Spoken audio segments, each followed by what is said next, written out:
Olá, bem-vindos a mais uma conversa nossa por aqui. Hoje, olha, a gente pegou um material bem interessante do editorial Quantum Docs. Oi, é isso mesmo. E a gente vai mergulhar juntos numa ideia, assim, que expande bastante a cabeça, né? A possibilidade de existir vida inteligente, só que inorgânica, não biológica.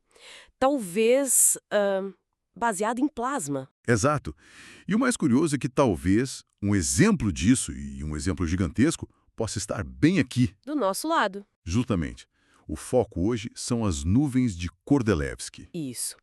Então a nossa ideia aqui é explorar os pontos mais fascinantes mesmo e provocativos que essa fonte traz sobre elas e sobre essa ideia de vida alternativa. Para começar, vamos situar essas nuvens. São tipo duas concentrações enormes de partículas, né? É, elas ficam ali em pontos de equilíbrio gravitacional entre a Terra e a Lua, nos pontos que a gente chama de Lagrange, L4 e L5. Onde as forças meio que se anulam, né? Exatamente. E quando a gente fala enormes, bom, o material-fonte diz que juntas elas são tipo 18 vezes o tamanho da Terra. 18 vezes. É difícil até de colocar isso em perspectiva. Muito difícil.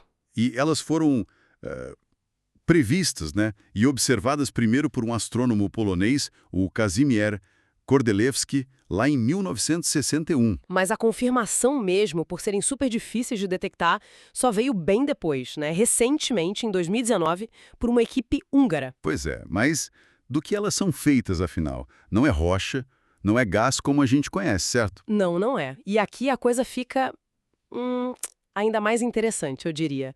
A fonte descreve as nuvens como sendo de plasma complexo empoeirado. Plasma complexo empoeirado, o que é isso exatamente? Basicamente são partículas minúsculas de poeira, sabe? Em escala nanométrica, e elas estão eletricamente carregadas. É super importante a gente entender o que é plasma aqui. Não é a matéria atômica comum, tipo que forma nosso corpo ou o chão. Certo. Então, o que seria o plasma? Para a gente ter uma ideia melhor. Olha, o plasma é considerado o quarto estado da matéria. Ele é feito de partículas atômicas livres, íons, elétrons, e o mais, surpreendente é que ele forma uns 99,9% de toda a matéria que a gente consegue ver no universo. Quase tudo. Quase tudo. As estrelas são plasma, os raios numa tempestade, até a luz numa lâmpada de neon é plasma. Entendi. E essas nuvens de Kordylewski são difíceis de ver por quê? Bom, essas partículas são muito pequenas e espalhadas, é isso? Exatamente. Minúsculas e muito dispersas refletem pouquíssima luz. Por isso demorou tanto para confirmar. Tá, então temos essas nuvens gigantescas de poeira carregada flutuando aqui perto, mas e a conexão com inteligência? É aí que a fonte entra num terreno mais especulativo, né? E fascinante. É aí mesmo. O material do Quantum Docs avança para uma hipótese bem ousada, eu diria. Ele sugere que essas nuvens de plasma talvez não sejam só aglomerados passivos de poeira, entende? Elas poderiam ter a capacidade de se auto-organizar. Auto-organizar? Como assim? Quer dizer, como que poeira e carga elétrica poderiam virar algo pensante? Bom, o artigo explora como as interações eletromagnéticas dentro do plasma poderiam levar espontaneamente à formação de estruturas complexas. Estruturas tipo. Imagina assim, filamentos de plasma agindo como redes condutoras, talvez algo parecido com vasos sanguíneos ou nervos, sabe? Poderiam se formar células de plasma funcionando como unidades de processamento ou nós de corrente agindo como centros de controle. Nossa, O texto fala em processos como emergência, onde coisas complexas surgem de interações simples, e auto-organização, que é essa tendência dos sistemas formarem estruturas ordenadas sozinhos, sem um controle externo. isso, uau. Então, a fonte está levantando a possibilidade de que, sei lá, ao longo de bilhões de anos, talvez, essas estruturas pudessem evoluir para algo com capacidade de processar informação, talvez até consciência. Uma inteligência imensa, 18 vezes a Terra. Essa é a ideia central que o material explora. E se a gente leva isso adiante, as implicações são bem profundas. Como seria a mente ou a perspectiva de uma entidade assim?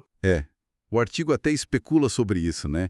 Que, do nosso ponto de vista, elas poderiam parecer, sei lá, indiferentes, operando em escalas de tempo e com prioridades totalmente diferentes das nossas. Exato. Totalmente alienígenas no sentido mais fundamental. E tem mais coisa estranha aí, não tem? O artigo conecta isso com corpos de bioplasma. O que é isso? Sim, essa é outra camada da teoria que eles apresentam lá. O texto postula que talvez nós mesmos tenhamos um componente de bioplasma.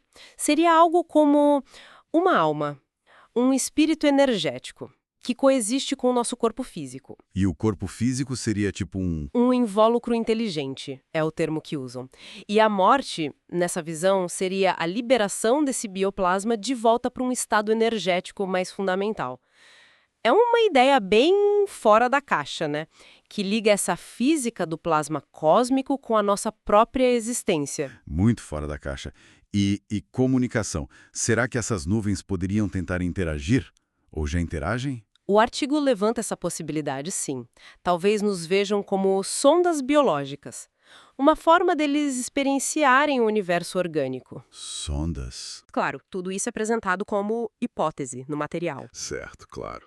Bom, então resumindo o que a gente tirou dessa fonte, a ideia principal é que o universo talvez não seja dominado pela vida biológica que a gente conhece. Isso, mas sim por formas de vida inteligentes e inorgânicas baseadas em plasma. E as nuvens de Kordylewski, essas gigantes discretas aqui do lado, seriam um exemplo disso. Nem aqui. Exatamente. E isso deixa a gente com uma pergunta final para pensar, né? Uma provocação que o próprio material sugere. Qual seria? Se essa teoria do plasma como base para as estruturas complexas e talvez consciência estiver correta, e se isso valer não só para essas nuvens, mas quem sabe para o Sol, para as estrelas, talvez até para o que chamamos de mundo espiritual ou para a matéria escura, como isso redefine tudo? Nossa, muda completamente a nossa compreensão do cosmos, né? Da vida, da morte, da própria realidade. E o que significaria para a gente fazer parte de um sistema solar familiar que inclui vizinhos, inorgânicos, conscientes e colossais?